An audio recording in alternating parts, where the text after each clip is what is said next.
बिस्मिल्लाहिर्रहमानिर्रहीम। नाज़रीन कराम, इंसान अपनी ज़िंदगी में बारहा ऐसी कैफियत से गुज़रता है जिसके लिए हम मायूसी, नाउमीदी और होपलेसनेस के अल्फाज इस्तेमाल करते हैं। ये मायूसी आप जानते हैं कि कभी अपने वालिदैन से होती है, कभी अपने बच्चों से, कभी रिश्तेदारों से, कभी दोस्त अहबाब से, कभी हालात से और कभी ज़माने से होती है। नाज़रीन, ये कैफियत उस वक्त आप जानते हैं कि बहुत शिद्दत इख्तियार कर लेती है जब इंसान अपने आप से, अपनी ज़ात से मायूस होता है। और हकीकत ये है कि उस वक्त तो इस मायूसी की, इस यास की कोई हद ही बाकी नहीं रहती जब इंसान अपने मालिक से, अपने रब से, अपने परवरदिगार से मायूस हो जाता है। यही वो मकाम है जहाँ वो बाज़ औक़ात मौत की तमन्ना करने लगता है और बाज़ मौक़ों पर तो ख़ुदकुशी जैसे अलमनाक इक़दाम का फ़ैसला भी कर लेता है। अब सवाल ये है कि इंसान के अंदर मायूसी पैदा होने की वजह क्या है, क्यों लोग नाउमीदी का शिकार होते हैं और क्या सबब है कि ये मायूसी बाज़ औक़ात मौत की दहलीज पर पहुँचा देती है। हमारे उस्ताद गिरामी जनाब जावेद अहमद साहिब गामिदी से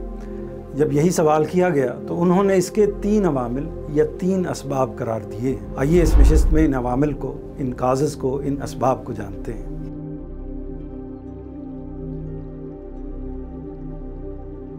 गामिदी साहिब के मुताबिक मायूसी की पहली वजह दुनिया को आजमाइशगाह ना समझना है। मतलब ये है कि हम इस बात को अकीदे के तौर पर तो मानते हैं कि दुनिया एक आजमाइशगाह है, मगर पूरे शऊरी एहसास के साथ इसे तस्लीम नहीं करते।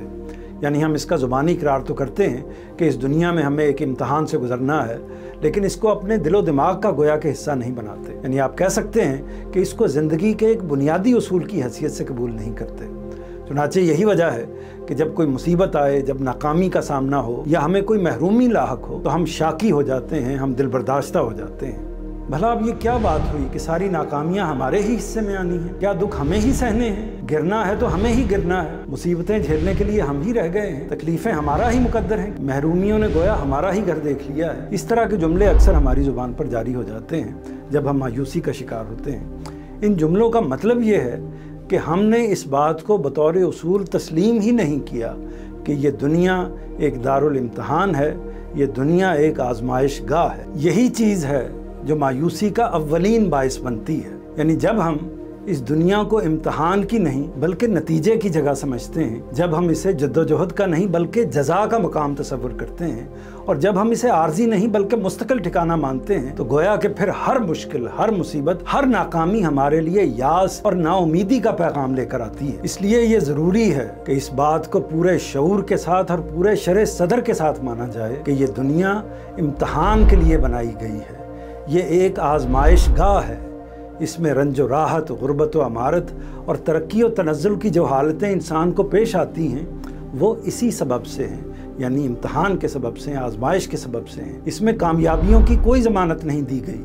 हो सकता है कि एक शख्स की उम्र भर की जद्दोजहद बिल्कुल नाकाम हो जाए और दूसरे को पहले ही कदम पर कामयाबी मिल जाए। एक आदमी पर गमों के पहाड़ टूट सकते हैं और दूसरा नाज़ो नेमत से माला माल हो सकता है। यानी इस दुनिया में कामयाबियां और नाकामियां बुनियादी तौर पर इंसान की मेहनत और सलाहियत से मुतल्लक नहीं है। इसी तरह तकलीफें और राहतें भी असलन इंसान के औसाफ का, उसके वस्फ का नतीजा नहीं है। कामयाबी भी आजमाइश है और नाकामी भी आजमाइश है। यानी यहाँ अगर बीमारी मिलती है तो वो भी इम्तहान है, गुर्बत मिलती है तो वो भी इम्तहान है, पस्ती मिलती है तो वो भी इम्तहान है, गुमनामी मिलती है तो उसे भी इम्तहान कहना चाहिए, महकूमी भी इम्तहान है। और इसी तरह बाकी जो भी आजमाइशें हैं, जो भी मुसीबतें हैं, जो भी तकलीफ़ें हैं, सब की नौइयत इम्तहान की है, आजमाइश की है। इसी तरह अल्लाह ताला अगर किसी को सेहत देता है, दौलत देता है, किसी को अज़मत, किसी को शोहरत देता है, किसी को इक़्तिदार देता है, तो इसका मकसद भी ज़ाहिर है कि इम्तहान है, आजमाइश है। यानी आप देखिए कि रंजो अलम और नाकामियों नामुरादी हमारे सब्र का इम्तहान है,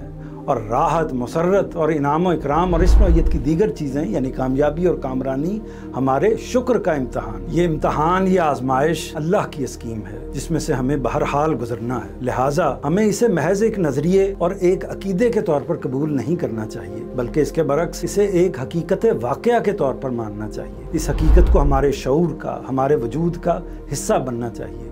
यानी हमारी सोचें भी इस पर मबनी होनी चाहिए और हमारा अमल भी इस पर मुनहसर होना चाहिए। ये तब्दीली अगर हमारे अंदर आ जाती है तो फिर इंशाअल्लाह हम पर ना मायूसी तारी होगी, ना हम नाउम्मीद होंगे और ना ज़िंदगी और हालात ज़िंदगी से फ़रार की राहें तलाश करेंगे।